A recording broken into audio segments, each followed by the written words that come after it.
as I interacted with a lot of farmers, I saw how inefficient the supply chain was for fresh produce was here in Indonesia. So after conversing with a lot of farmers, I saw that the produce that they were getting was very low. Sometimes they don't even make their money back. So they usually sell at very low prices. And then I saw at the consumer side, the prices are very high. So this is because of their lack of, firstly is their lack of access to market, and then there's lack of transparency, and then lack of infrastructure and logistics. So they don't have that direct connection from farms to end consumers. So what ends up happening is there's a lot of middlemen in between, and there's a lot of unnecessary uptake in margins from farm to end consumers. I think there's about like 6 to 7 middlemen. So that's initially what got me started in Sayurbox. I had met my co-founder, Rama, who was actually very interested. At that time, he was working for Gojek as our CPO, but he was very interested in agriculture and just saw a lot of opportunities in agriculture. And it's something that hasn't yet developed yet here in Indonesia. All farms are still smallholders, but it is one of the biggest industries here, and there's about 33 million farmers. So he saw a lot of opportunity there. We connected, and I also shared with him what I saw kind of firsthand as an issue. And we decided to launch Sayurbox as a means to basically connect farmers directly to end consumers. And from there, we developed into adding not only farm products, we now do everything from, still the biggest category is fruits and vegetables, but now we have also expanded into a mix of various other items. So we also do dry goods and the essential cooking materials and general groceries. Yeah, it sounds great. Always, it's always great to listen to startup founder stories, especially once you saw the problem, and then now you met your co-founder, and now you're scaling incredibly fast. I was just wondering, can you share a few scrappy stories? Because I know, obviously you come with the idea. What was the first things that you did? Something unique. Like, for example, I know that Airbnb, they started with conferences in San Francisco, and it wasn't even real mattresses back then. It was air mattresses. That's why Airbnb. What are some of those stories you might be able to share about the very first things you did? To be honest, we started very small and started very organically. So we weren't kind of the startup that got a super big funding, a super big seed funding right at the start. We basically bootstrapped at the beginning. My co-founder had put in a little bit of money to get us started, but it was very bootstrapped. It was out of kind of initially my house, my garage. We had little operations going on, and we were focused on really selling more premium and organic items. So these were items from my farms, but also then working with farmers around the area. And it was after we kind of decided to build a website, we decided to build an app that we started gaining traction. And initially as well, it was for a very niche market. So we targeted users that were more premium, that wanted healthy produce, that wanted organic produce. So it was a much easier target segment to acquire, and there wasn't any other company targeting that market yet. And once we had the traction was growing, there was a lot of referrals. That's kind of when we decided to cover other markets and other areas, and that's also when we were able to kind of get that initial funding and then expand further. Yeah, sounds great. Could you, perhaps could you mention referrals? And, I think I heard in a random clubhouse room with Crystal Vijay, I think she mentioned in Gojek early days, referrals was a very, very key driver of growth.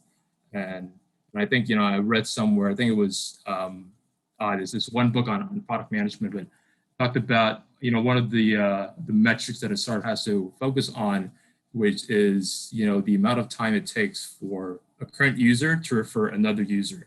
Because, just halving that number would, really expedite your growth. Can you maybe talk us through of, maybe some of the, growth tactics and some of the strategies that you guys did over, the few years that you're operating? Oh, you're on mute, by the way. Yes, sorry about that. Yeah, I mean, initially, I think it was super organic, to be honest. We purely focused on referrals right at the beginning. So it was through friends or friends. We had a very easy referral scheme that we did.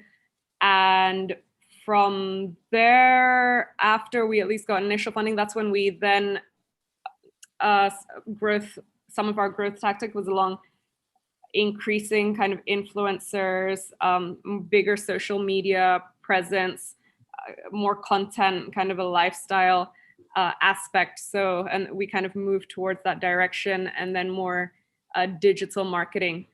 But I mean, some of the things that we found it was like usually after like the fourth order, and I think this is what happened.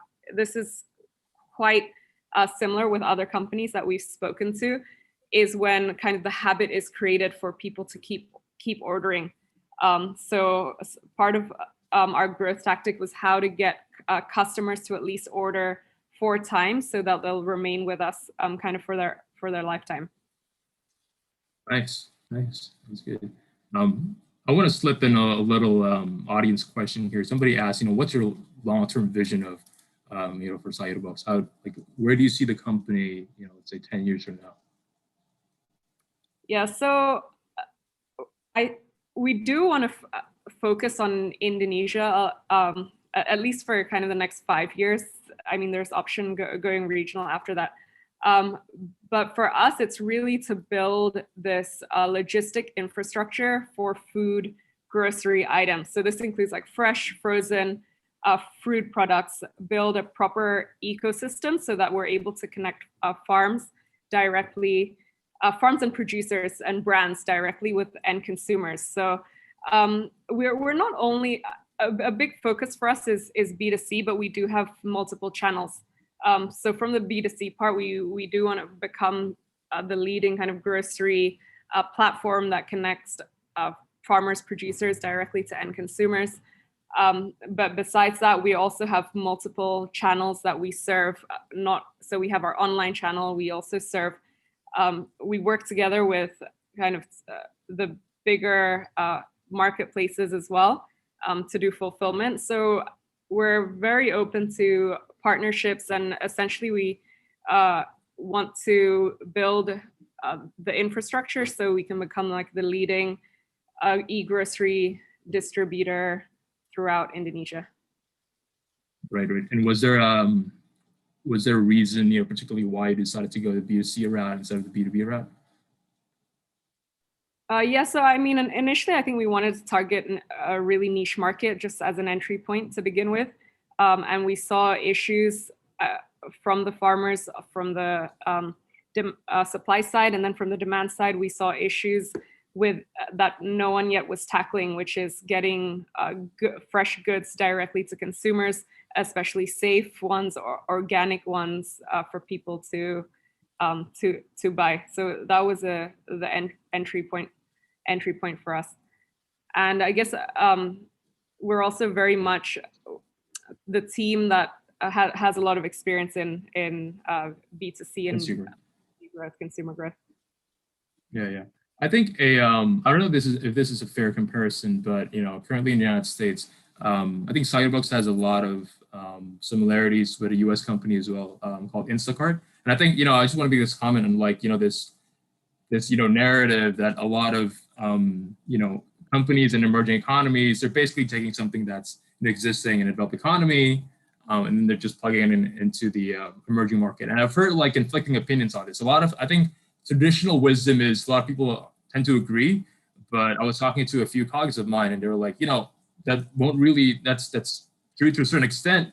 But if you directly copy paste something that works, the model that works in America, and you paste it in America, into Indonesia, it might not work out. So there's this concept of I think mutants, right? You switch you change a couple of things in order to better fit the market. Is this true in Sayurbox? Like, to what extent is this true in your company? I mean, obviously, I think Indonesia is like a super different market, right? And especially in what we're doing. So I get like the agriculture landscape in itself is super different from the US. I mean, but either way, we still look at like a lot of companies in the US. We look at a lot of companies in India and in China, probably in India being kind of the most similar. And we've looked at different models. I think a lot of different models are also coming up here in Indonesia. I mean, as you mentioned, there's kind of like the Instacart model that takes from Instacart. They source from like supermarkets and offline stores, right? So they're very asset light. They don't have the infrastructure. I mean, just an example. I feel like that's a little bit difficult here in Indonesia because the infrastructure in itself is not there. So it's very hard to be efficient. So essentially, I mean, I guess like in the US, there are companies like Saywe, Fresh Direct, that might be a more similar business model to us. And in China, there's like companies like Miss Fresh. But again, yeah, we're always looking into these models, talking to them, seeing what they're doing, and looking into ways which we can bring it here and adjusting it to the market and landscape here in Indonesia. Right. Are there particular behaviors and nuances about the average Indonesian consumer that's like incredibly different from the average Chinese consumer or somebody from India?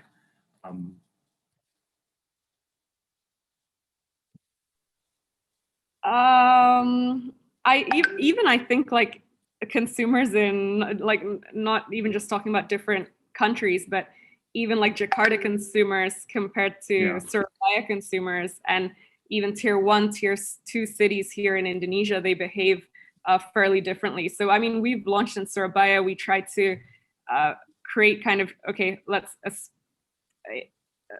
kind of copy what we had here in Jakarta, replicated in Surabaya, but we found that customers behave differently.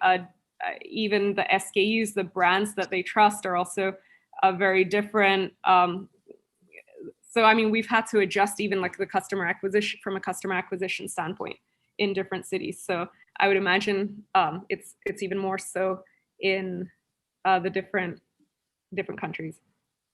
Yeah.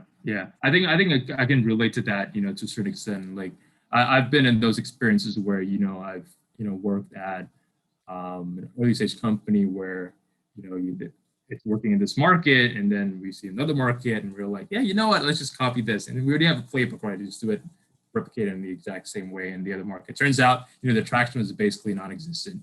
It was a really tiny, and then we had to, go back and then sort of, think about.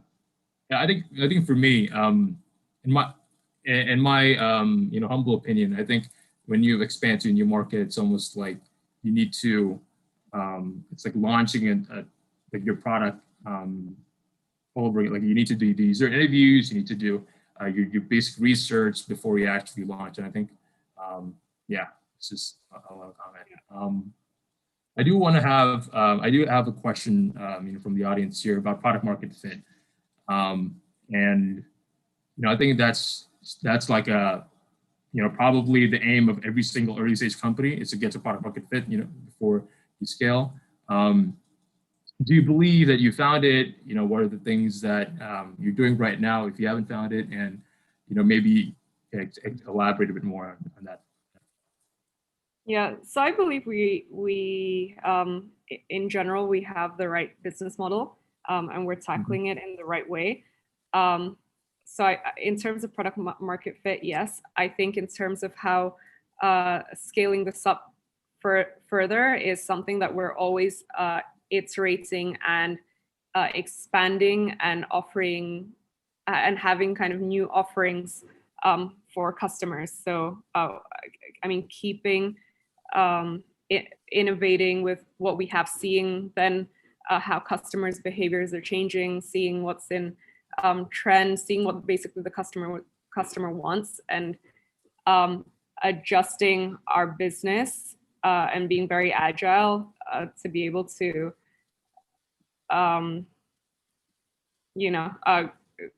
grow and with how the customers are. Mm-hmm. Are there certain things that is keeping you up at night right now? What are some of the challenges that you're facing in your company right now? Yeah, I mean, I think every day there's always a different challenge, a different problem.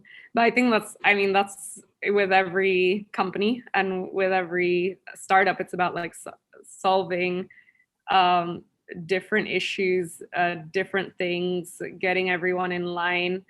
I mean, we do the end-to-end supply chain, so we do the full operations, the QC. So it's also being able to like move the company in line with each other, with everyone there, to be able to scale up. Mm-hmm. But let's this is actually a question that I ask a lot of founders as well. If there's one thing that you can solve right now in your company, snap of a finger and it'll be gone. It'll be done and dusted. Don't have to worry about it for the next few years or ever. What would it be?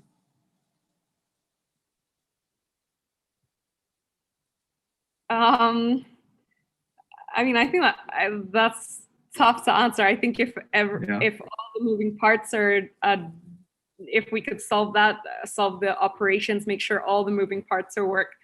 In an ideal world, all moving parts are functioning perfectly with one another. Yeah, I mean, we wouldn't have to work anymore. I mean, that would be yeah. Just sit back and let the show go on itself, right? Yeah, that's always a dream, and just sit back and it's relaxed. I do have a audience question here. Somebody asked about some of the pivots that you might experience yourself. Yeah, have you pivoted Sayurbox in any way? Maybe it's first customer segment, maybe it's the business model, maybe it's completely something else. So from the business model, I think from the start up till now, there's been no pivots. I think it's more about just adding new business units, adding new features and functions. So, I mean, like initially we were doing organic, premium, targeting that kind of beachhead segment of the market we initiated to. From there, we developed more into a bigger market, more products, and I mean, initially we were doing kind of like 2-day deliveries, like H-2, so people had to order 2 days in advance, and then moved on to next day, and then now we have 2-hour instant deliveries. So I mean, that's a little bit of a change, and we've kind of added warehouses, we've added different functions and the way we do things. We've also, now we have a B2B part of the business, but as an overall, we're still solving the same problem, and the business model is still the same, which is connecting farmers and producers directly with end consumers and building the infrastructure and logistics around this. Yeah, and it's wonderful, and looking forward to ordering my first batch of produce from Sayurbox, when I return to Jakarta. Yeah. I want to pivot, the conversation a bit away from the company and something that's a bit more personal. Hansel just asked, how does your focus and role as a co-founder and CEO change as your company scaled? You mentioned that it was super scrappy, super early stage, and now how many employees do you have, by the way, at this current moment? I think around 350. Yeah, that's a lot, right?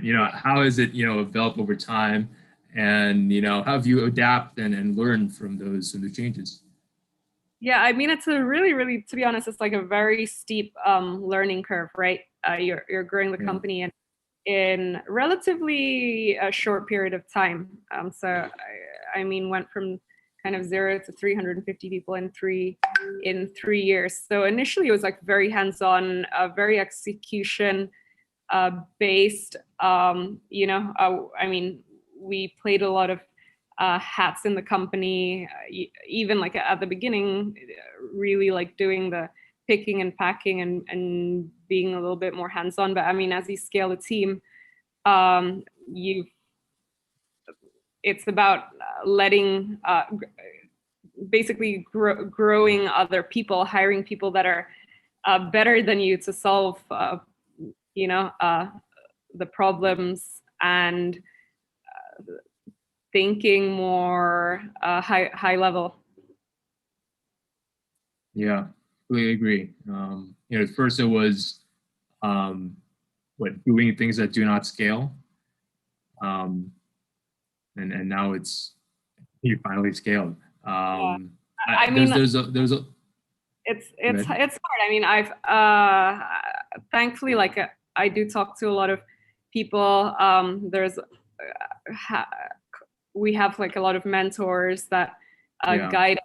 So you know, and thankfully, like building a really great team that's you know, solves like much better than I am. So yeah, it's been good. That's great. Is there a specific, you know, mentor, maybe somebody who's also a founder or, you know, venture capitalist who, you know, you seek advice from? Yeah, we have a couple of advisors that we catch up with on kind of a bi-weekly basis. That's kind of been there, done that, scaled up. I mean, much bigger company than Sayurbox. So it's always good, like if we're going through any kind of scaling issues, to get kind of feedback on them, and also just talking with a lot of founders, I think also helps. Mm-hmm. And somebody asked a question when they, you know, registered for this event. You know, what has your experience been? You know, being one of the very few, I would say, unfortunately, female founders in Indonesia. Yeah, I mean, I get asked this question a lot. I mean, personally, I think I haven't had any like direct very bad experiences. But I think there's still that view, right? Maybe subconsciously, that you know, I mean, I think female or male are equally capable, but the statistics just show that that it's not happening. So I'm sure there's a bias. Yeah, even though you don't feel it directly. But I mean, I hope that I mean, we're very supportive of we have like a lot of female leaders in the company. So I mean, for us, it's been pretty exciting to be able to work with strong women, and also all the men in the company are also super supportive. Yeah, and we have one of them in a call today. Yeah, That's great. Yeah. How did you guys meet, by the way? Because I know Gogo used to be at Facebook, and then now he, you know, made that transition change to you. You know, what was that? How did you guys first meet and start that relationship? Yeah, maybe Gogo would like to share. I mean, Gogo first met with my co-founder and CTO. So initially it was in Rama, yeah.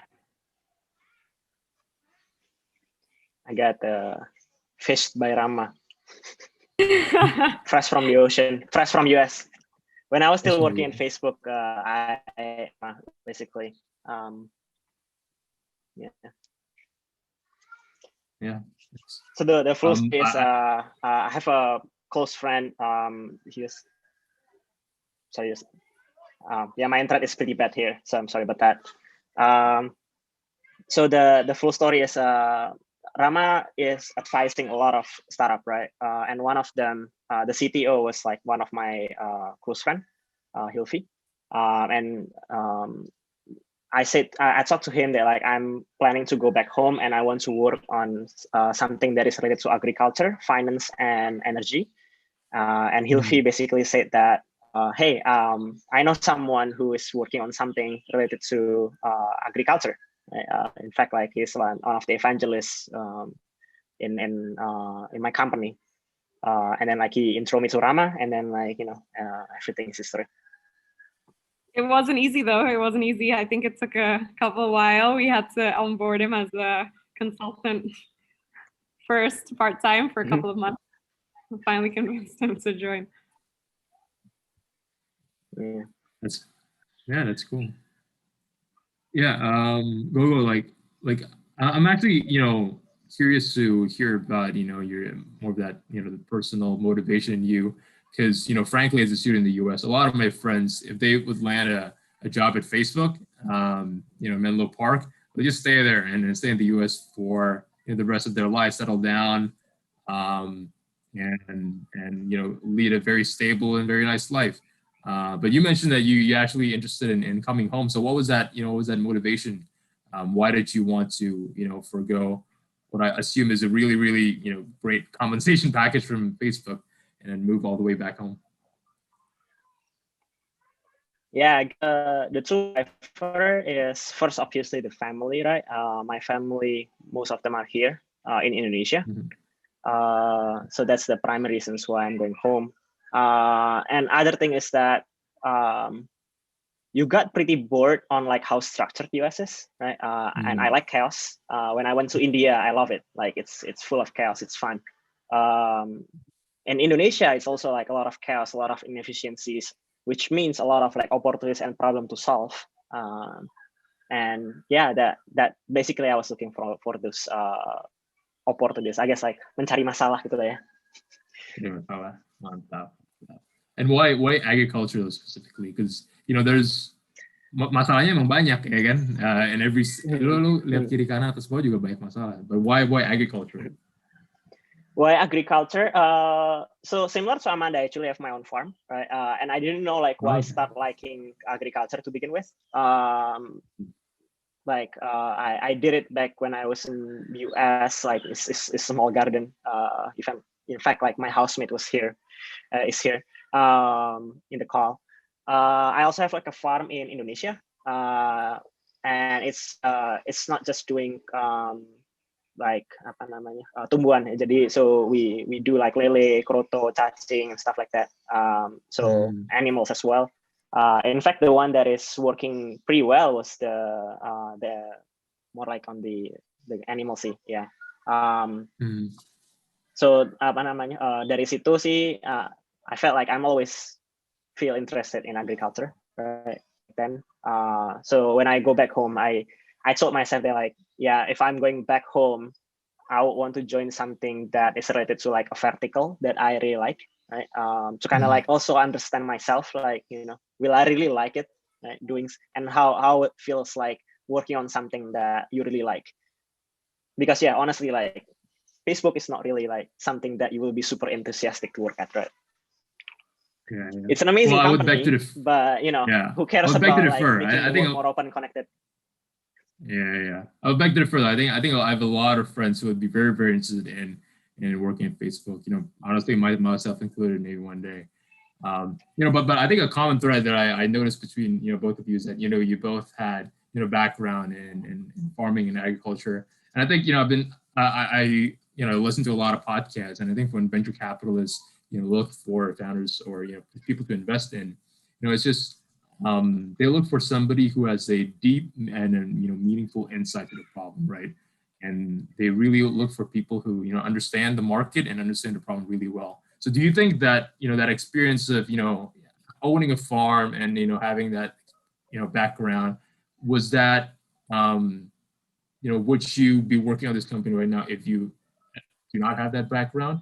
And, you know, maybe talk about, you know, some of the things that, some of the experiences, or some of the things that you experienced while you were taking care of your farm, and how you applied that to, you know, your day-to-day life in the company.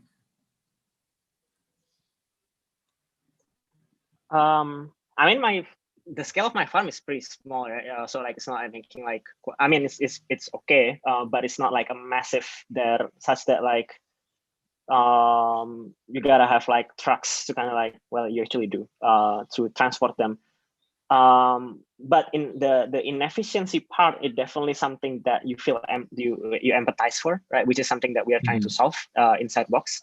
So I guess like the knowledge, at least from my side, like will not be super applicable. But how you empathize that like the problem is there, the inefficiency is there, and what are the players that that is playing around those inefficiencies, right? I think that definitely helps to kind of like, you know, keep the fire burning, right? Because you gotta have some motivations when you're working, right? Yeah, Amanda, you know, same question to you. Like, do you think having the experience of, you know, owning a fund, did that meaningfully, you know, inform your decisions as CEO of your company? I mean, it all started from there, right? I think if you own a farm, you're really living there, then you really get to know the grassroots issues there. And essentially, I mean, that's, I would say that is really what fueled the passion to start the business and to keep it going. Great. But I need to ask in the chat, you know, what point did you decide that, you know, Sayurbox is something that you would pursue full time? Because, you know, I understand that you were working in various industries before. You know, did this start at a side hustle, or did you, you know, have that moment of enlightenment and just decide to call it quits and then go pursue this thing right away? I would say the biggest jump was from working and starting the farm. It was quite a big switch. But I mean, I was doing it actually. It was a side hustle for a bit before I decided to do it full time.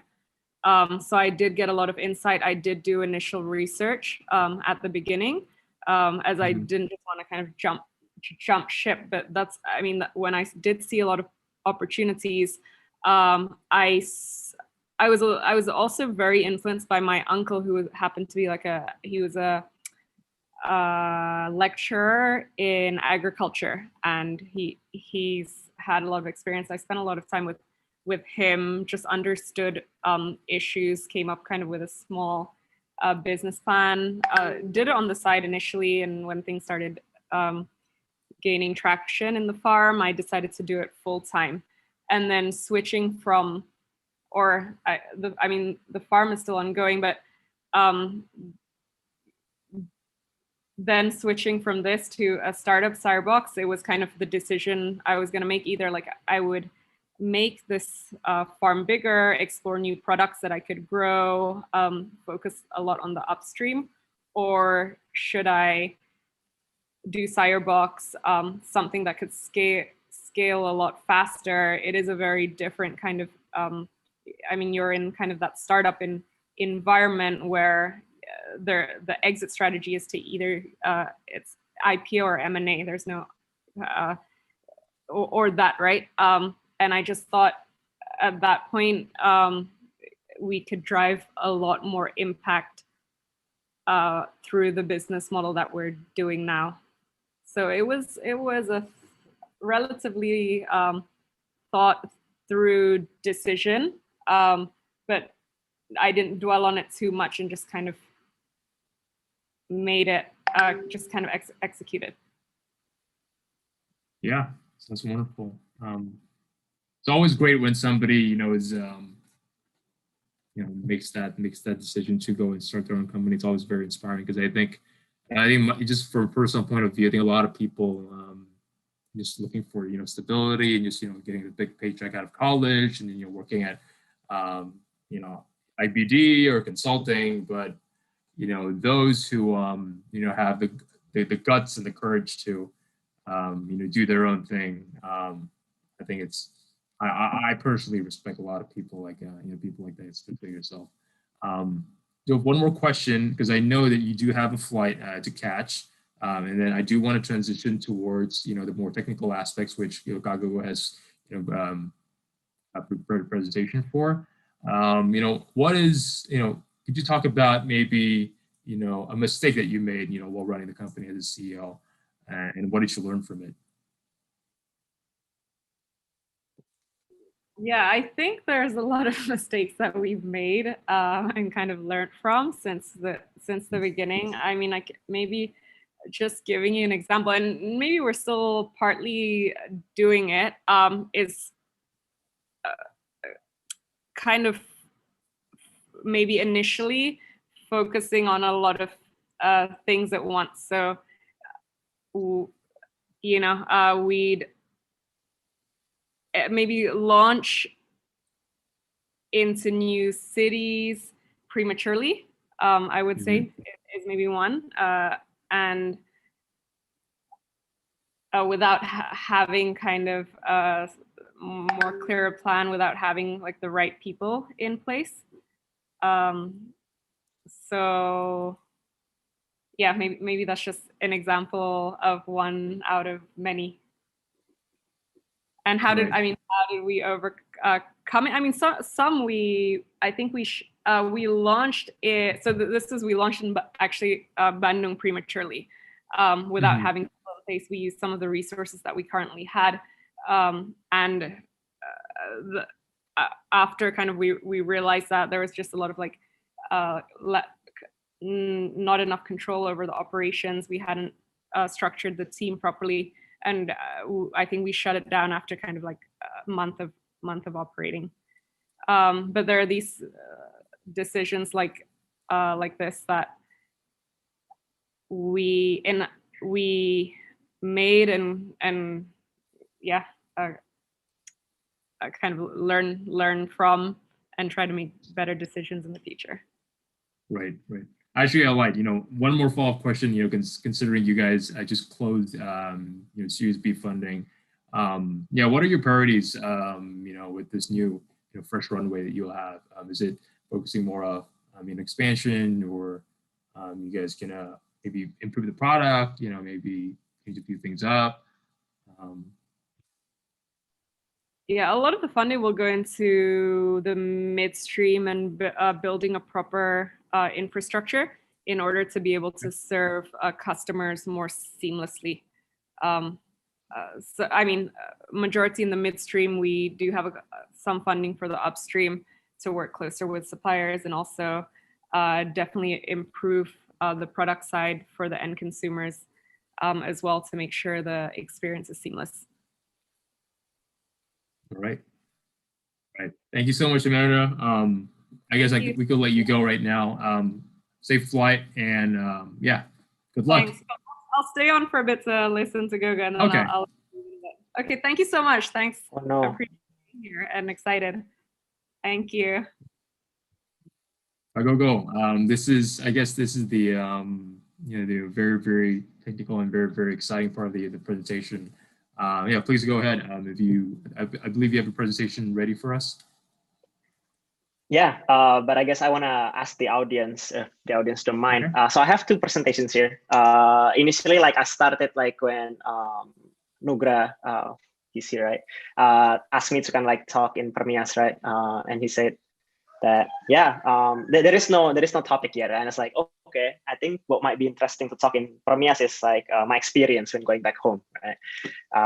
But I've not been home for long. I've only been home for 6 months, so there is not too much learnings anyway. But I think it might still be interesting to talk about, right? So for example, things like what should you do in US if I'm planning to go home, things like that, right? That might be interesting. Yeah. But then suddenly there is the promotional post, right, and saying technical side of startup. So I make a second slide about that. So I probably want to ask the audience, which one do you want to hear more? Whether it is the experience of going back home or about the technical side of startup. So if you can type 1 for the, type 1 for the personal story about going back home, and 2 for the technical start of startup, that would be great. Oh, that's a lot. Okay. Yeah.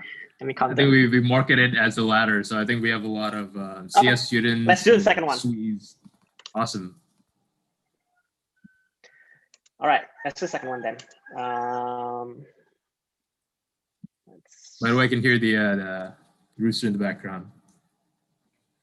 Oh yeah, of course. There you go. now you know that I'm in Indonesia. I'm in fact like it's cukup di pedesaan di sini, so internetnya agak lambat. Santai. All right, you guys can see my screen? Yeah, wonderful. Okay, cool. So I don't prep much to this, so let's hang in there with me. Let's see. Okay, can you guys still see my screen? Yeah. Oh, good. Okay, cool. So perlahan dikit. So my name's Google. This is kind of like my career job, right? Not too many really. Like I've been spending like most of my career in Facebook, not moving. While I'm moving from like Menlo Park, which is in the Bay Area, to Seattle to start my team there. But before that, I was like working in Zing Mobile, and I was an intern also at Facebook. So I actually like do like more of side things than like my main career, right? I was the engineering advisor of Sayurbox, as Amanda mentioned back then, right?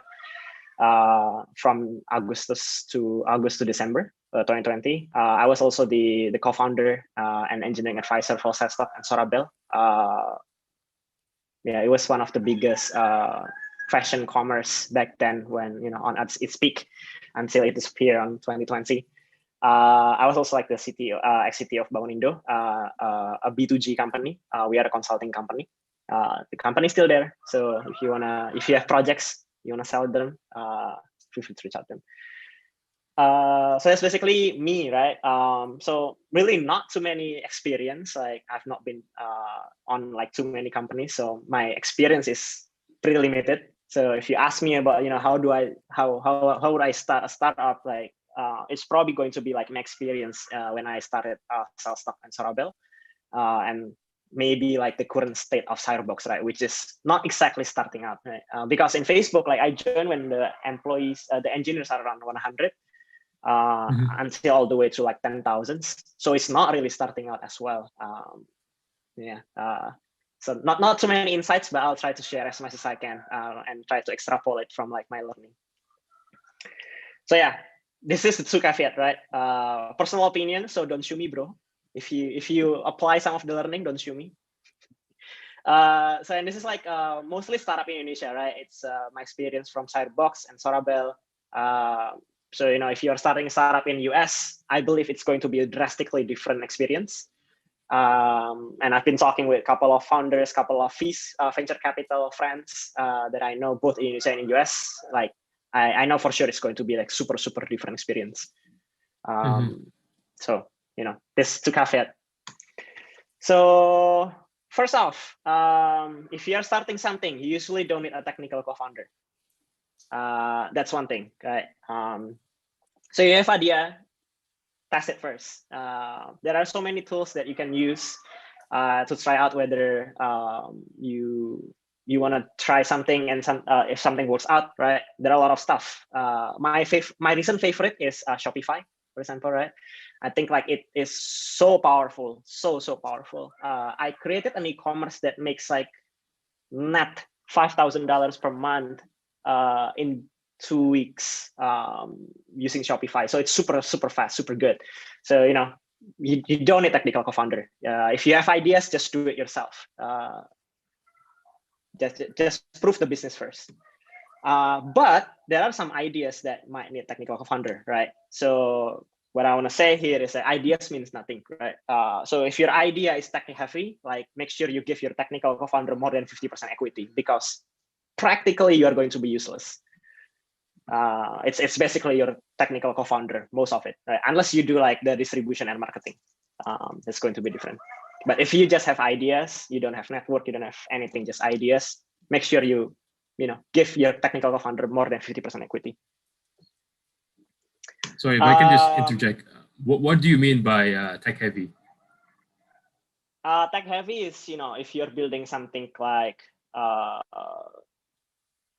would be good tech heavy, like software as a service kind of thing, right?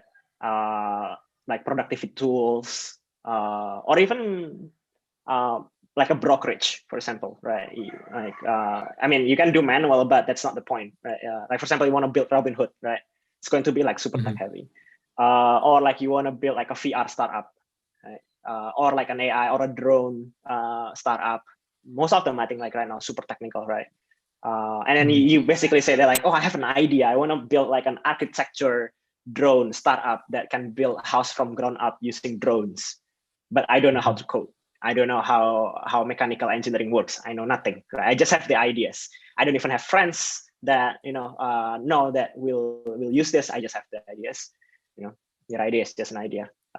Make sure your co-founder, your technical co-founder who built the products get like more than 50% equity.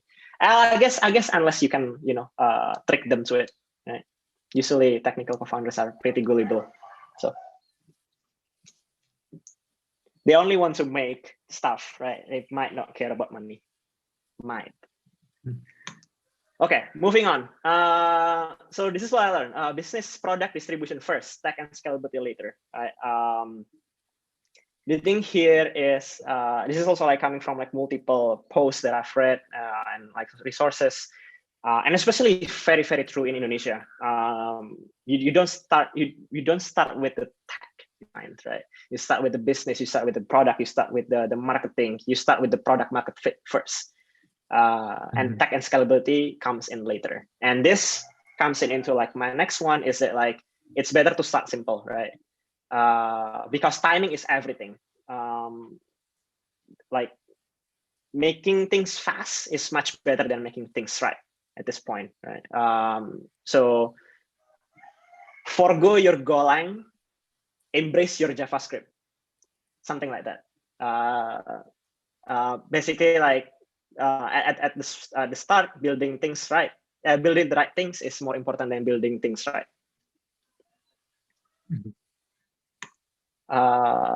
And then the tech choice that matters when starting out is how easy it is to hire for the talent. I think this is mostly true in Indonesia. I'm not sure how it is in US, right? Like if you try to hire people for Golang, for example, right? There will not be that many people who embrace that language, right? Not expert anyway. Even if they are senior engineer and you mentioned they're like, oh, I do Golang, like, they will not be as good as someone who has been like a senior engineer in Java, who has been like doing Java for like 50 years. They will be like, they know like all in, all out about the language. In mind, if you are choosing tech stack, sure you think about how easy it is to hire for talent. So top 3 language stacks that I would suggest if you are starting Asia. Shameful enough, the first one is PHP somehow, but please don't use PHP. The second one is Java, and then the third one is Python somehow. I don't know where JavaScript is, but JavaScript is being used anyway. So that's the ranking. If you are starting at Indonesia, in terms of like how easy it is to hire people. The other thing is that so no one really knows like what you need to build, right? And do not blame your CEO, I guess, if they don't know like what they need to build, because they also don't know. The thing is that like just make sure you build things fast, and that's why the technology choice is very important, to be able to build things fast. And this is why I really like Mern, Mongo, Express, React, Node stack, because they are fast. They're easy to iterate on. By fast is like fast in iterations, not fast in performance. Mern is pretty slow.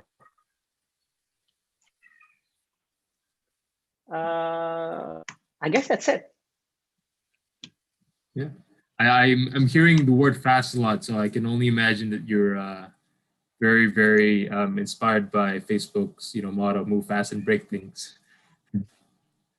Right. Move fast things actually changed since 5 years. Fast with stable infra. Yeah, like infrastructure, right? They break things too much. Yeah. They break too many stuff such that like they have to build like stable infra, especially on the ads. I was working on ads, so I know. Okay. here by Yobian, by the way. I think he's trying to talk about because since you've been in both the U.S. and you've been Facebook and now you're in Indo. Can you maybe talk about what are the differences between the average engineer, maybe different cultures, maybe what are some things that we can do better, and maybe also even some things that they can learn from Indonesian engineers as well. Yeah, good question. So what I learned a lot about like comparing like how Indo engineers and US engineers is like, spider chart, right? Where like, there is like a skill and then like, you are good in strength, intelligence, luck or whatever, right? Then there is like this, rider's chart or spider chart. The sum of the chart between like US and Indo is actually not different, right? For the same scenario, like for example, 6 years industry, been like 3 years in the company, right? Or like 7 years or 12 years in the industry, they are usually the same. Right? One caveat though is that in Indonesia, I would say only started around like 2014, right? So there is probably 6 years worth of experience in Indonesia. So people who are working beyond that is basically just programmer. They are an engineer, and it's different kind of occupation, I would say. So you can only compare like up to 6 years. So people who work at 6 years in US and compared to people who 6 years in Indonesia, like the spider chart is similar, right? Maybe Indonesia lower due to like environmentnya in the US lebih educative. A lot of like the experts are there, right? What I feel is different is the direction of the spider chart itself. I feel like the people in Indonesia is really good in a lot of stuff, right? Really, like all engineers they know make their own startup. They know everything, like React, they know like Kubernetes, they know everything, right? And at least even just the surface layer, they can start patch from which is amazing, I think, right? And that's just how good people are, right? So I think that's but in US, since you need patience to survive, how you the innovations specialist, and then like people usually be like super good at like Android multi-threading and performance tooling. So not if one part is like a super niche thing, where it's great that they will be known in the world, but if you get someone from us, like you ask them build like, hey, build me like a full stack startup, like an e-commerce from scratch, like they might struggle. They might do it, but they might struggle more than like people in Indonesia. It's kind of like I would say it's more like a style than like the US is better strictly than India. It's more like a different style. The thing that I feel like an evolutionary with the US that I feel really better than Indonesia is 3 things. It's the growth mindset, it's the critical mindset, communication. The growth that I think is an example that if you give people in Indonesia a task, right, do A, they do exactly A, or like maybe a little bit adjustment, make it work for the business need, right? If they are senior engineer, which is good. But if you give someone, at least like people that I know in US, A, they will do A+3. Why? And the reason is not because they want promotion. The reason is because like they feel they want to know something more and they want to learn more about like that area, right? Well, I have the opposite. I want to know like the other applied items that I've learned that I can do and then I can apply in this project, such that like, oh, okay, apparently I can do these 3 extra things that I can learn out of this project. So that's the growth mindset. The critical mindset, I think, pembawaan, I guess ya, dari Indo, di mana you just don't question, right? It's more like a yes man mentality, which is in a sense is good if you want to move fast, But if you want to do the right thing, if you want to build the right thing, it's going to be challenging. And the communication is not sure where the gap is, but I think it's just people, at least the software engineers, not just the software engineers, the QA, even tech ops, DevOps that I work with, they just sometimes don't realize that communication is part of the job. So they just don't do it. So we have to kind of like pull them into the conversation. Yeah. I think. Sorry, my internet must. Yeah, no worries. I've heard similar things, from other founders as well, especially the growth mindset and the critical thinking part. Like for example, and then communication as well. I know there's a pretty well-known company back home in Indonesia, startup as well, and the number one thing they screen for is actually, not which university you go to, not your GPA, but your communication skills. Because I think it's really critical, right? It's important to know, to be able to build something, but it's also, I guess also important to know how to communicate, what you've built and communicate what you want to build to your team. And do you think that these three things in Indonesia, Exactly, are we getting better? Are we closing that gap? And if not, what are the things that we can do to close that gap?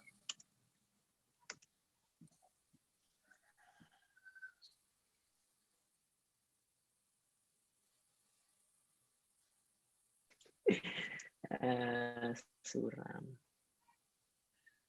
Hello, Agu, are you there?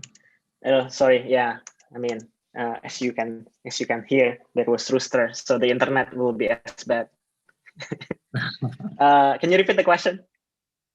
Yeah, the question was basically, you mentioned these three things: growth mindset, critical thinking, and communication. Are we moving in the right direction? Is it improving? Granted, I think you've started in Sayurbox fairly recently, but do you think has it gotten better? And do you think the country in general is getting better? So this is my very limited observation, right? I think so. I have a keponakan kan, yang sekolah di sekolah internasional swasta gitu, and she is super critical. Like she even say about, hey, if you are listening, if you are working on some problem, you gotta listen more.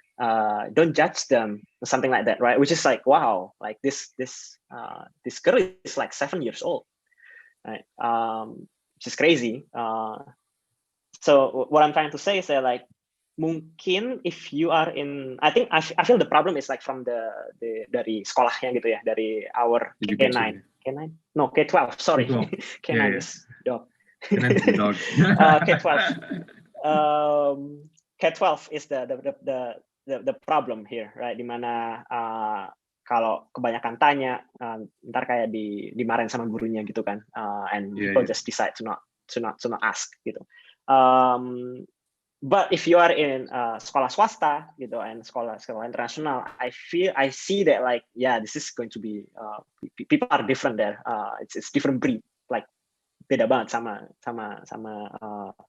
aku gitu, misalnya yang dulu juga when I moved to Facebook, like I didn't have like critical mindset, like I was the Mahmud Mawan Pak type gitu, yang cuma dengerin aja kalau ada komplain pun, like I just do it gitu. And then I was forced to become critical because all of my teammates are critical, and I got evaluated based on like how critical I am, how efficient I am. So eventually I became critical, right? After 7 years here. So I think the education part is the problem, right? So I think like it might still be a problem for sekolah negeri ya. I wasn't from sekolah negeri gitu, and I know there's a problem for me gitu, and I think that was the key problem. But I think like the education systemnya agak beda di soal swasta, and it might work. So I don't know.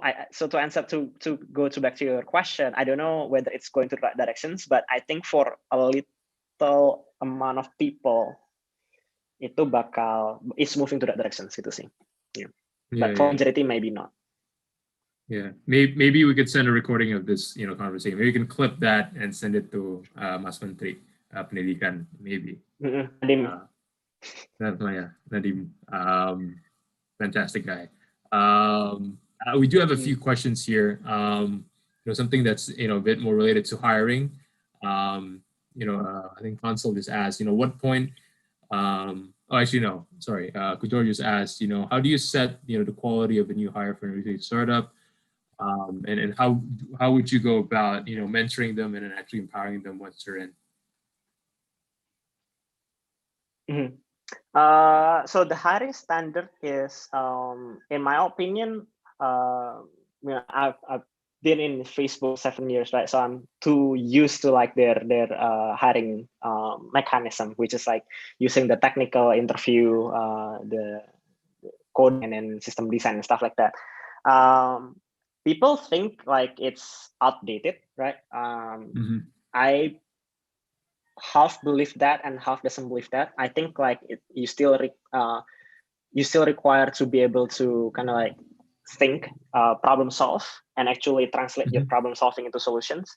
So in a sense, coding question will still be there. I'm still giving coding question, albeit like I'm lowering the standard by quite a bit if I'm hiring in Indonesia. Am I being cut off right now? My internet, please. Yeah.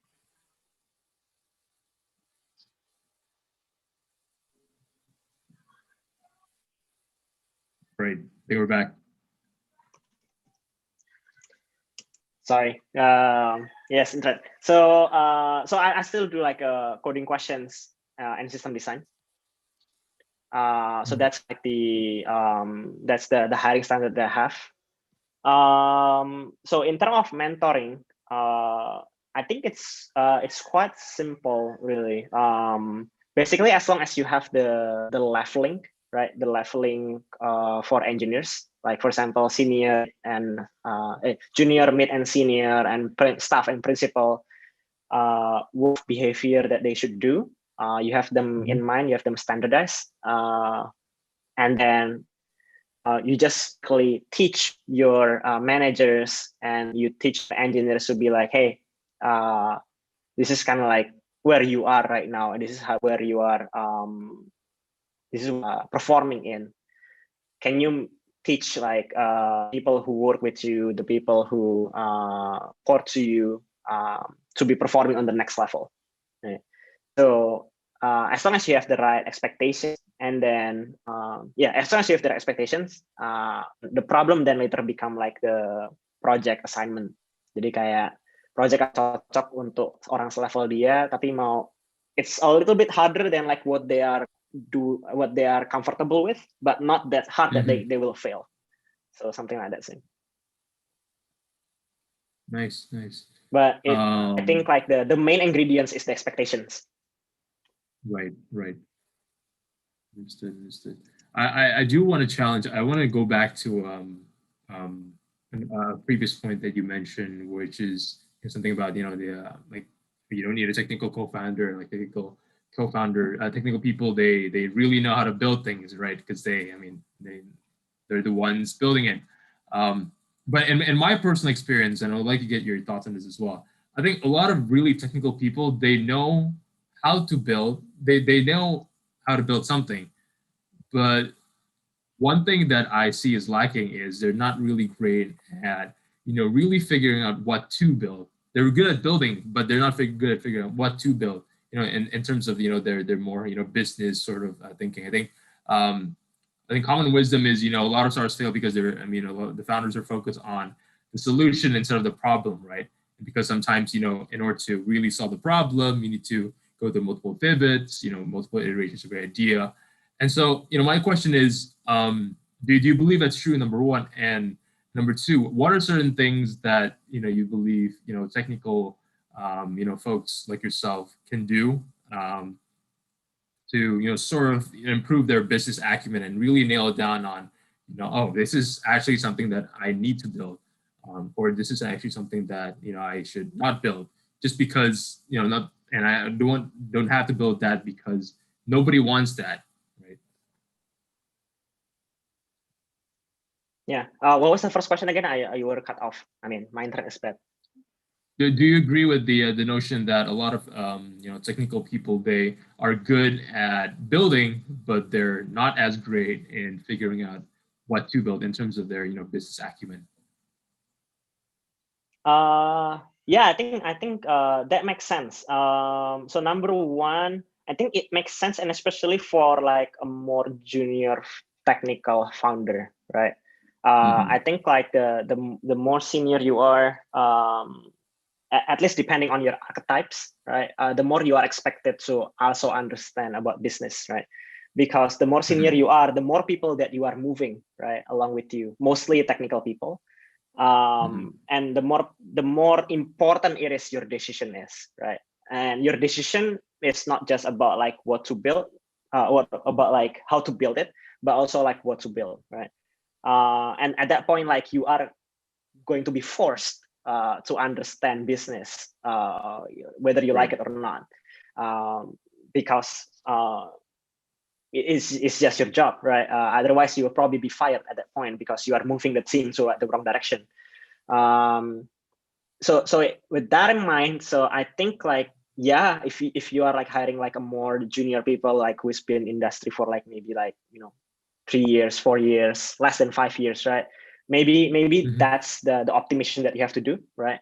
Where the technical co-founders is not really good at business, don't know what to build, at least don't know what to challenge, right?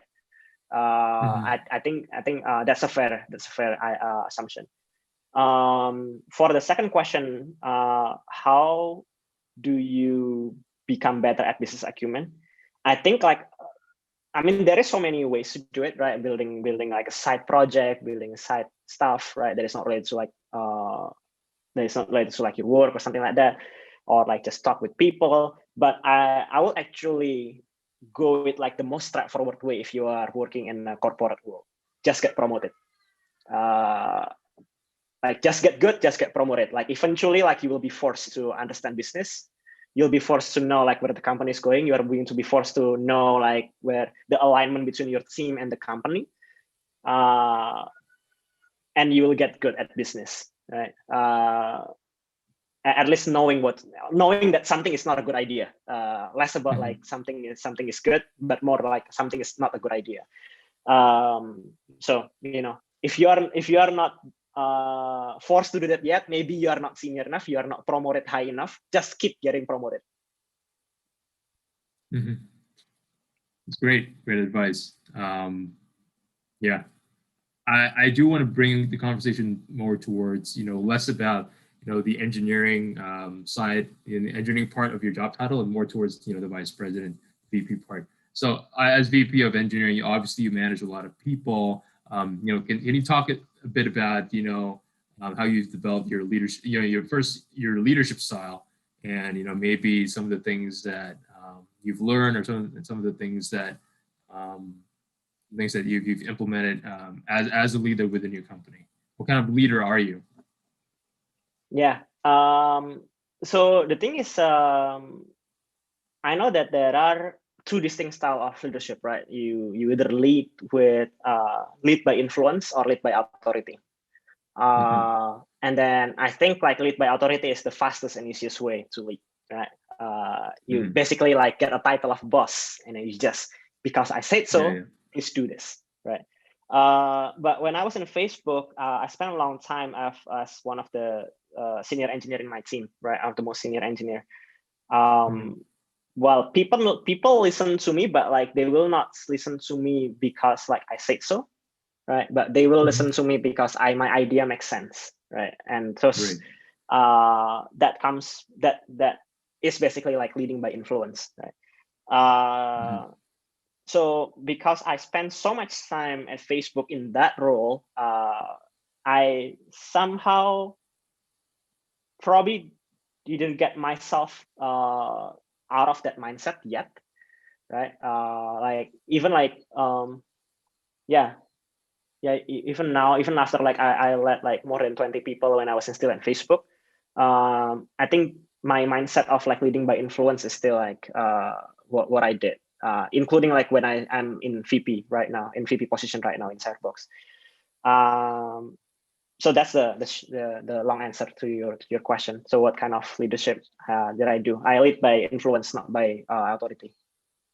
Yeah, and I think that's especially needed for somebody who is non-technical like myself. In order to actually, this could be a good question. Like as somebody who is not non-technical, but you're running a company that is obviously a tech company. How do you go about at least in an early stage, right? In later stage companies, attracting top talent becomes like a matter of just VC funding and getting the bill, offering a good compensation package.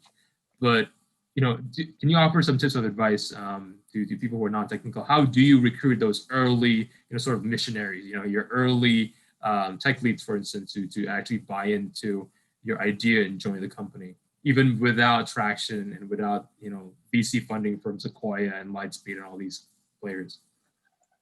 I think in early stage, like you need to be like super tailored toward your hire, right? Like on early stage, like it is very critical to know like what their motivations are, the push and the pull. As a startup, sure that you can do like a lot of pull based on like, hey, this is what I do, this is how I change the world, this is why it's exciting to work with me, right? But like if you are non-technical, you don't have someone that this guy can look up to, right? Which is one motivation is that someone join in. You don't have a good, exciting technical challenge usually, right? Usually it's going to be like just building things fast. Engineers usually like doing like, oh, I want a scalability problem, I want a complex problem, right? You are not going to give that problem to them, right? It just doesn't exist. So that's not something that you can sell, right? So a lot of it like going to be like catering to the push, really, right? I even just read recently in an article about like why people work with like 1/3 the salary is simply because they can work 1/2 of the time they are supposed to do, right? So flexibility, for example, right, is one of the key driver. For example, that's something that you can sell. For example, like, oh, I allow remote work, or you don't have to clock in 9 to 5, right? Just as long as you do your job, it's all good, right? Or some people will just be like, oh, my manager in my company is really shit. And then you just say like, okay, why don't you become your own manager, right? Join my company. And then I might not be able to give you that much money, but like at least you don't have to deal with the shitty behavior every single day, right? So things like that, see? So more about catering on their push factor than their pull, I feel, yeah. At least for like the super early stage, yeah, when you say you are hiring your first 5, things like that. Yeah. And how would you go about, so like this is, hiring first 5, but let's say, for example, like I'm a non-technical, founder, and I want to find a technical co-founder. How would I go about doing that, in your opinion? I think, again, I'm not super experienced on this, but I think like for the technical co-founder, you will want to find someone strategic. What I mean by strategic is maybe it's not someone that is going to work on your project, right? But it's going to be someone that have a good channel, for example, or have a good network, so that like, oh, this guy is founding this company, I want to work with him, right? Or something like that. So more toward their name, less about their skill. That's what I think, right? Especially if you want to go like along, right? If you're going along, like you're saying that like, yeah, this will work, right? The thing is, like, after you get your technical co-founder, you immediately can find like visually, your technical co-founder, you are going to reward them with equity, right? and you know, how many people will want to work for equity, right?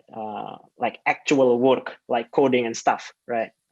Not too many, but few people will be willing to sell their name, right? For equity, right?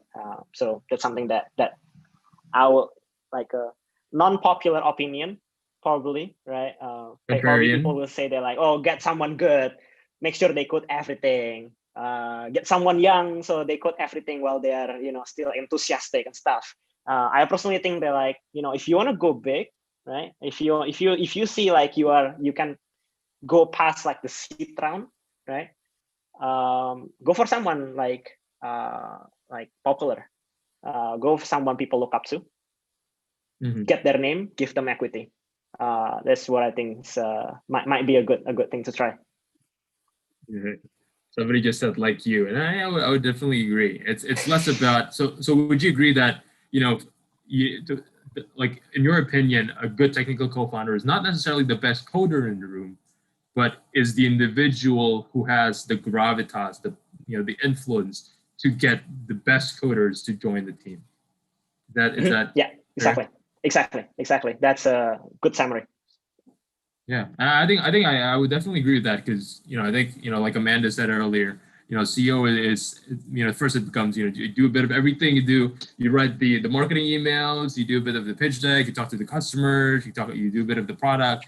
But, you know, as the company grows, I think it's more about, you know, setting the vision, you know, communicating the ideas, and then really figuring out, like, you know, who to get on, who to put on the bus, and who to, you know, pick them out of the bus, right? You know, like the great Jim Collins wrote in Good to Great. It's about, you know, getting the level 5 leaders. They focus on, you know, the who, the level 5 leader. The what. Yeah. Great. I guess we are slowly, you know, starting to come to a close here. Thank you so much for your time, by the way. I guess we can close with, you know, this question from you know, Felice, as part of our team here. You know, what's one piece of advice that you would give to, you know, Indonesian students or professionals who are going back home? Maybe it's something about, you know, finding your footsteps again in Indonesian culture, because I think a lot of the time, you know, once you moved into US, the culture is really different, right? I think you would agree. And not just in life, but in work in general. So maybe there's some things about, you know, how do you facilitate that transition of, you know, being Western, you know, minded, and then now moving back home and working in Indonesia. I'm actually just going to share my second presentation then. I think this is a good time to do that. Hopefully we can finish it before like the end of the session, right? Sure. So this is like my 9 learnings on going back from US to Indonesia, right? So the first thing is that, like, maybe it's a good idea to work in both US and Indonesia. Right? So that's what I would suggest for people, professional students, to start, you know, like a side hustle, consulting, work, freelance, or whatever in both US and Indonesia. This is what I always do. All 7 years in my entire career in US, I'm always doing something on both world. Either like this is like farming in Indonesia, or like helping sell stock, for example, or like just drop shipping, helping my consulting company. Like I always do like 2 jobs at least, and it's both in US and Indonesia. Why? First, in US, you learn a lot in US, right? All the good peoples and the professional that you look up to is in US. But as well, like if you want to get grounded about like what's really happening in Indonesia, right? So this is what I think you should do. Do 2 jobs. 9 to 5 is not an excuse. Be prepared for a pay cut, and especially if you've been in US for quite a bit, you be prepared for a massive pay cut. The thing this is also like what I learned is like lead by authority only works in Indonesia. In US, like you cannot do like because the boss say so. People in US will really push back. At least like in my company, like in Facebook, like they will really push back. Like, what do you mean by Zuck said so? What do you mean by Cheryl said so? Like, it doesn't work that way. You gotta give like good reasoning, like people in US. But the thing here is that like, if you learn to lead by influence, it works both in US and Indonesia. So, you know, I suggest you actually go toward that directions if you are thinking about leadership position. And then you cannot bring US culture, right? The bottom up thinking, you cannot bring them the hour with and stuff. Don't bring them back. But you can bring all the process, technology, knowledge, and then like you mold it in Indonesia. Works really well. Performance review, the interview process, the technology that you know, Kubernetes, Helm, and Ansible, this kind of stuff. Go back home. Those are good. Less about career stuff in US. You sort of know like the options of having fun. Right? You know that if you want to hike, go to Yosemite. If you want to go to sea, you go to like I forgot what's that beach in LA. So basically, like, you know a lot of your options, right? In Indonesia, you can actually have much more fun because it's cheaper and the nature is somewhat better, but they are less accessible. So you gotta look deeper. Get a green card. Yes, it's worth the option, none of the risk. So if you are staying more than 2 years, even like if you are just staying for 1 year, right, just get a green card. I think it's definitely worth it. You can, you know, forfeit it anyway later on, right? When you're going back home.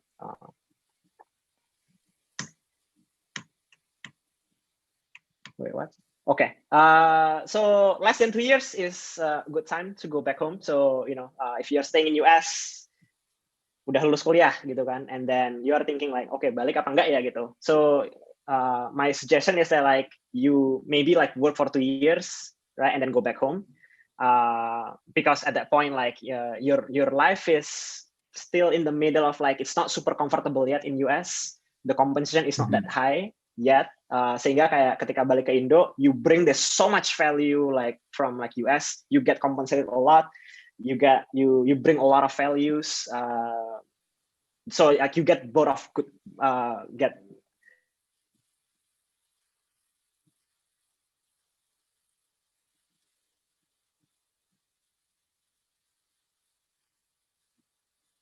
Are you there?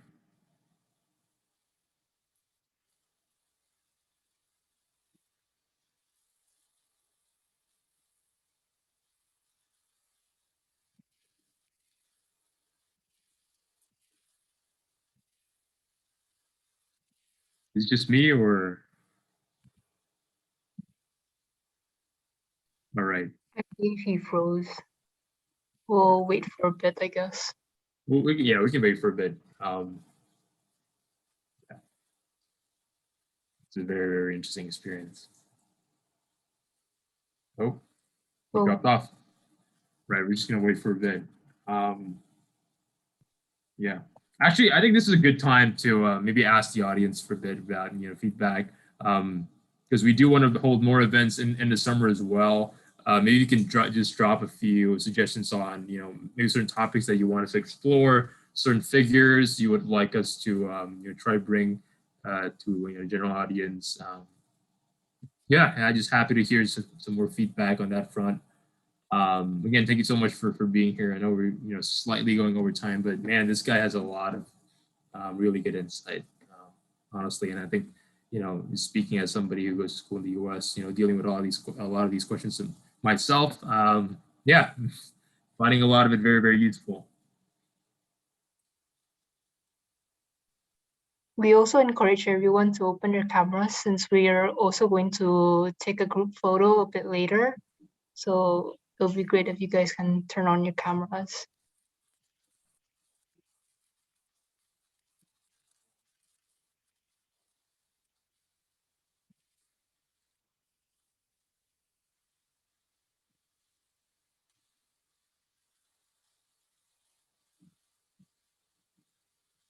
Local social startups. All right, that's good. Any particular one you wanna you have in mind, Florian? I know there's a company that we actually have. Yeah, I was about to say campaign.com. They're actually on our platform. Yeah. So Yeah, we I'm might be actually able to interning sign up. there, so Oh, we're nice. kind of Oh, line did you? of collaboration, sort of. Okay, great. Did you Yeah. get the did you get the job via our platform, by the way? Any chance? Yeah, I did. Thank you, sir. That is honestly the best part of my week. You know, just listening to feedback and just something like that. You know, like I didn't put that in a platform. It's gives us a reason to keep pushing on. And I Yeah. wasn't the How's your only one. experience? Yeah. Oh, yeah? Turns out my co-interns also got it from Kerja.io. Nice. Yeah, Nice. for the expansion project. So that's great. Wow, great. Yeah, congrats. How many co-interns do you have? Now I have 2. So we're like a team of Great. 4 for the project. Yeah. Oh, nice. Wow, it's great. Yeah. I feel like I'm running a radio show right now. It's just me. This is very, very interesting. I've been to a crap ton of Zoom meetings since the pandemic, and a lot of these webinars as well. This is the first time this has actually happened, and it's happening to me while I'm a moderator. So it's great. How are you enjoying your time there, Florian? It's really great, actually. A lot of experience. So we've been conducting a lot of focus group discussions, a lot of market research as well. So it's been really interesting. We pivoted kind of like user testing as well. So Nice. things that I learned so far. Yeah. And are you a current student? Are you a sophomore, junior? Senior, actually. Senior. Okay. Yeah. Did you graduate this year? Graduating by the end of this year. Oh, nice. Well, I guess congrats on almost graduating. Early congrats, yeah. Thanks. Yeah. Where do you go to school? I'm in Georgia State. Oh, nice. I do have a few friends at Georgia Tech, so not Yes, quite Georgia State. Tech. Ikut nggak sih? Oh, you go to Georgia Tech? I have a Or lot of friends there others? also as well. Yeah. Wow, nice. That's great. Anybody else who applied using a platform, got a job? So even didn't get a job. It'd be great to hear any some feedback if you guys have for more. Oh, Gogo is here.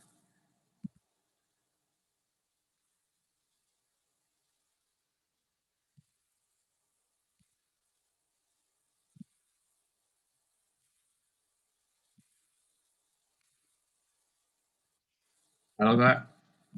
Nah, no worries. Sorry. Harus ganti tethering. Santai. Ini pasti pakai First Media ya? Internetnya? Third world problem. Enggak, pakai some random indie. Di Jogja masih banyak provider aneh gitu. Pakai random. No worries. No, Sorry, tadi when you were... Where was it? Go ahead. Where was I tadi? Pas di presentasi. I think you were on the green card. Oh, green card, oke. Yeah. Wah, nggak bisa persen. Oh, yang sebenarnya terakhir tentang itu sih. So green card is one thing. Itu aku cuma satu slide lagi tentang kalau mau pulang ke Indo di bawah 2 tahun. Oh, 2 tahun. Ya, itu. Actually, itu sama. Yeah, you were there. Kalau udah 5 tahun, it's getting harder. Enakan ya. Yeah. You have a lot of friends juga yang sama-sama orang Indonesia di Facebook who decided to probably start. Banyak orang Indo di Facebook ada, di US juga ada. Banyak orang US juga, teman-temanku yang ada di US obviously. So living them is hard. Yeah. Maybe you can get, I don't know, maybe you can or attract some of them to come join Sayurbox. So you're in your Facebook, create like a little Facebook mafia, I guess, for lack of a better term. We'll see. Yeah, I guess I think we're already going a bit over time, so I think we would just wrap up. Thank you so much, Scott, for going back. Actually, when you were dropping off, I was doing a little user interview. Just pivoting a little bit. yeah, we're super happy that you're back. And I guess, yeah, thank you so much. Oh yeah, we're doing a little, Felice, I think I'll hand it over to you. What? Oh yeah, we're doing the giveaway, right? Oh. Yeah. So Sayurbox is hosting like a giveaway. So Kagogo, if you could please select 2 questions that you find interesting so far, and then that'll be the 2 winners for the day. My chat history got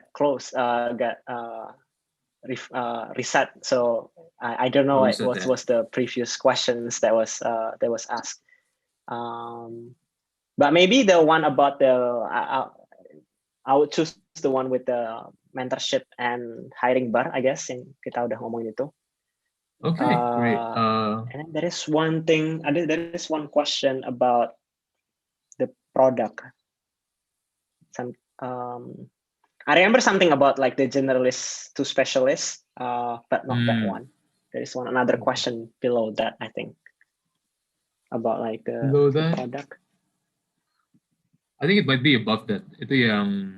There's Kunjoro, who you know, how do you set the quality of new hire? And I think there's another one. What's the other one actually? The mentorship is the same, actually, the same person actually. Wah, nggak bisa gitu Mas Kuncoro. Nggak bisa dapat 2.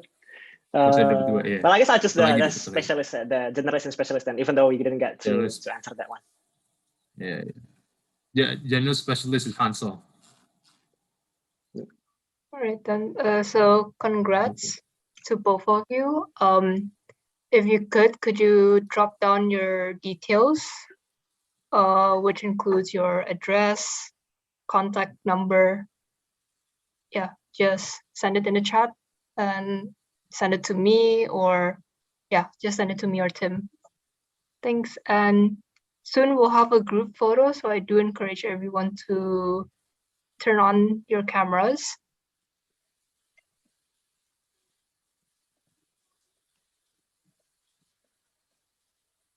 Banyak terang-terang di Jakarta, di Indonesia berarti.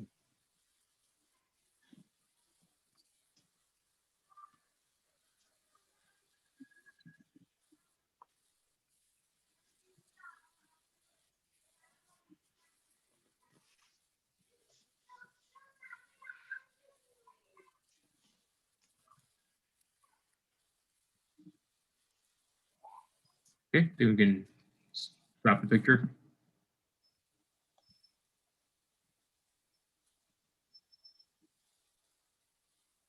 All right, I'm going to take a photo in 3, 2, 1.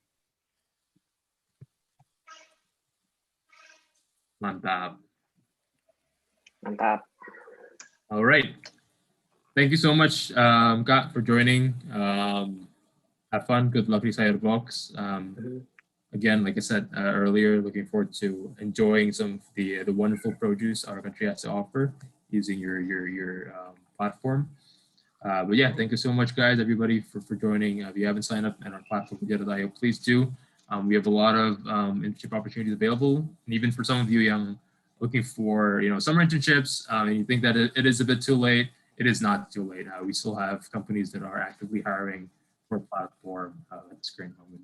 So please sign up, and I'll see you guys in the next one. Thank you, Kat. And take care, everybody. Bye-bye. Thanks, team. Thanks, Felice, for hosting. Thanks, everyone listening. Thanks, everyone. Bye. See you.